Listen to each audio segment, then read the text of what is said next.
Good evening, you're watching the main news on ATV. I'm Belinda Lloyd. And I'm Hailing Chan. Here are tonight's top stories. Striking dock workers move pay protest to Li Ka-shing's headquarters to demand his intervention. Chinese graduate student confirmed as third fatality in Boston Marathon bombings. UK says goodbye to former Prime Minister Margaret Thatcher.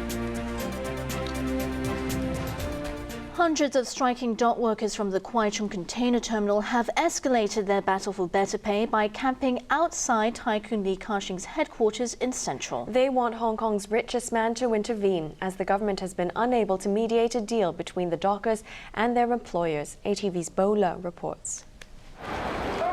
Trying a new tactic, striking dock workers moved their protest to Joan Kong Centre in the heart of Hong Kong's business district this afternoon. It's been 21 days since they walked off the job at the Kwai Chung container terminal, demanding better pay and working conditions. Angry workers escalated the strike after only one contractor who employed them was willing to continue negotiations. A third round of talks with two contractors ended with little progress yesterday. Earlier, the strikers held a protest outside the Legislative Council and then marched to Joan Kong Centre, the headquarters of Hong Kong's richest man, Li Ka-shing. The Tycoon's Hutchison Whampoa Group is the parent company of port operator Hong Kong International Terminals. The striking workers want to put pressure on Li to intervene in the dispute and called for direct meetings with Labour Secretary Matthew Cheung, along with the port operator.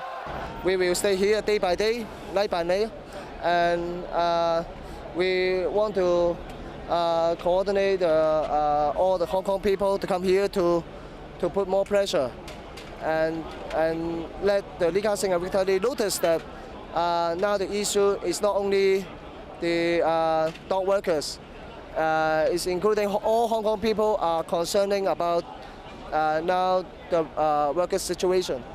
The strike has attracted the support of labour unions from as far away as Australia. We think the conditions are appalling and are akin to a third world country, and we know that Hong Kong is not a third world country. It's a modern society, and we think it's a disgrace that people have to sit in a crane for 12 hours and they have to go to the toilet in the crane. So there's no hygiene, fatigue, and not to mention the low wages there. The Confederation of Trade Unions, which organised the strike, wants a salary increase of at least 23%. But the contractors are sticking to their offer of 7%. Now it's already 21 days into the strike, and HIT had not yet shown any sincerity in bargaining. So we have to escalate our struggle, and we want to put pressure on Cheung Kong.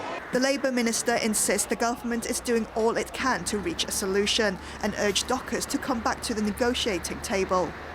Appeal to all the striking workers and the unions to keep their cool.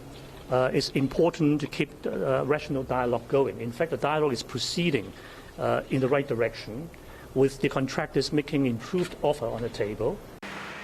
HIT said in a statement it understands the strikers' demands, but protesting outside Joan Kong Centre would only complicate talks and not resolve anything.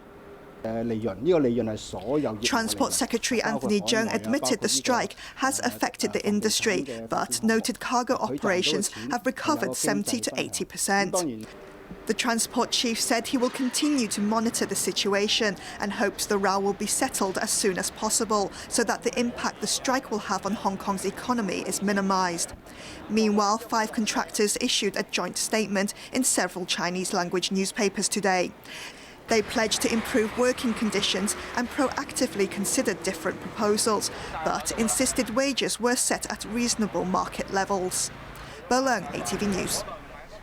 The Audit Commission has criticised the Education Bureau for allowing kindergartens to hide their finances or underreport their profits to continue enjoying government subsidies. Kindergartens have been found to be charging parents excessive amounts in extra fees that are not taken into account by the government when giving them subsidies. The government introduced its pre-primary education voucher scheme in the 2007 to 2008 academic year to provide affordable and quality kindergarten education to young children. This is done through a direct fee subsidy to parents in the form of vouchers. The scheme also provides training subsidies to kindergarten teachers and principals so they can upgrade their professional skills. Around 80% of Hong Kong's kindergartens currently benefit from the scheme, which has various terms and conditions attached to it. One of the conditions that kindergartens have to meet is to conduct an annual review of their accounts so that the government can make sure their profits do not exceed limits imposed by the Education Bureau for institutions benefiting from the scheme. Unlike school fees and lunch charges, which require the Education Bureau's approval, officials have no say over miscellaneous fees or how they should be set. Now, the Audit Commission has found that since the scheme came into effect, some participating institutions have been charging parents significant amounts of miscellaneous fees, reaching a level of 24 to 44% of their total income, without properly reflecting this sum in their accounts. This also raises the possibility that kindergarten profits may exceed ceilings set by the Education Bureau for this subsidy. That's why the Audit Commission has urged the Bureau to consider setting clearer guidelines on the types of miscellaneous fees which should be subject to government approval, and to explore ways to tighten controls over inaccurate reporting of school accounts and excessive profits. Education Secretary Eddie Ng welcomed the recommendations. Every year, when we review the application for adjustment of the fee charging, and then there will be a lot of information required, inclusive of the various expenses items, the income statements, and so on. At this point of time, we will be able to recognize a lot of those items. I noticed that at the audit report, saying a couple of those items may not be classified or booked into certain headings. This is something that we will be looking into. The Education Bureau was also urged to look into higher than average turnover rates in kindergartens which take part in the voucher scheme. They have reached up to 60%. The Audit Commission has also exposed the government for wasting taxpayers' money on a free Wi-Fi network that doesn't work properly or is hardly used. In the 4 years since the service was launched, authorities have only managed to monitor 30% of more than 400 hotspots. ATV's Emily Sue reports. So much for the government's promise to take the lead in making Hong Kong a free Wi-Fi city. Officially, the government Wi-Fi network covers more than 400 spots across the city. Since March 2008, the administration has spent more than $212 million building up this network.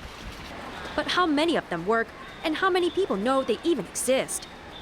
While signs have been put up at selected government premises that are used extensively by the public, passers-by don't seem to notice them. Even if they did, standing next to a Gov Wi-Fi sign does not necessarily mean you'll have free access to the internet. That's because the government has been putting up signs in areas with no network coverage. This is one of the many criticisms the Audit Commission has made against the government Wi-Fi service. Between May 2008 and November 2012, the Office of the Government Chief Information Officer, which oversees the service, only managed to conduct sample tests in 137 out of more than 400 free Wi-Fi spots. And more than 27% of those 400 spots have less than 15 users a day.